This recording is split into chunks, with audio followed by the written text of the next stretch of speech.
Life style గురించి మాట్లాడాం కదండి. మ్మ్. కామన్ గా మనకి లైఫ్ స్టైల్లో క్లినికల్ గా ప్రూవ్ అయినవి hmm. With data what are the 5 things we're doing wrong అంటే కపుల్స్ కన్సీవ్ అవుదాం అనుకుంటున్న మ్యారీడ్ కపుల్స్ వాళ్ళ లైఫ్ స్టైల్లో చేస్తున్న 5-6 పెద్ద తప్పులేంటి? ఉదాహరణకి లేట్ నైట్స్ వర్క్ చేయడం, మ్మ్.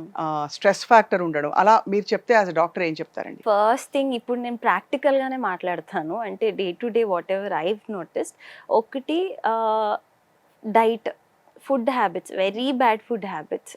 అంటే ఎవరికి ఇష్టం ఉన్నట్టు వాళ్ళు కీటో డైట్లు ఫాలో అవుతారు, లేదంటే ఉపవాసాలు చేస్తారు. న్యూట్రిషనల్ డెఫిషియన్సీస్ ఎంత ఎక్కువ అయిపోయాయి అంటే every couple, I would say అంటే ఎవ్రీ ఆల్టర్నేట్ కపుల్లో ఏదో ఒక డెఫిషియన్సీ అయితే ఖచ్చితంగా ఉంటుంది. అంటే ఇంకా విటమిన్ డి అయితే చెక్ చేయడం కూడా ఆపేసాం.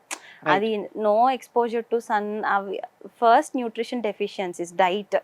సెకండ్ థింగ్ యాక్టివిటీ ఉండదు. అసలు అడిగితే ఎవరు ఏమి, nothing, no activity in a day. పోనీ యాక్టివ్ లైఫ్ స్టైల్ అన్నా ఉందా? ఇంట్లో అన్ని పనులు అంటే ఎంత పని చేసినా ఇది వరకు లాగా అంత ఫిజికల్ స్ట్రెయిన్ అయ్యి చేసే పనులు ఎక్కువ ఉండట్లేదు ఈ మధ్య. అన్ని సో ఒక బటన్ అవే మొబైల్ ఫోన్ లో పెట్టుకుంటే వచ్చేస్తాయండి ఇంటికి. యా, సో యాక్టివిటీ అనేది బాగా తక్కువగా ఉంది. Third thing, mobile phones.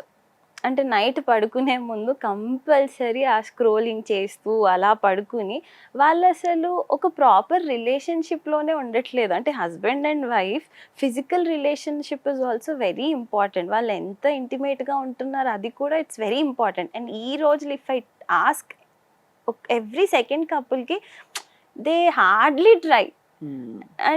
అసలు ట్రై చేయకుండా ప్రెగ్నెన్సీ ఎలా వచ్చింది? So they don't give time to each other. Right. And fourth thing, night shifts. ఎక్కువ మంది, like I would say 1 in 10 men who walk in to my clinic night shifts చేస్తారు, లేదు అంటే late night shift చేస్తారు up to 2. ఆ late night shifts వల్ల obviously వాళ్ళకి ఆ డే నెక్స్ట్ డే డిస్టర్బ్డ్గా ఉంటుంది. ఎంతున్నా diabetes down the line they'll be more risk of diabetes, hypertension, hormone imbalances ఇవన్నీ ఉంటాయి.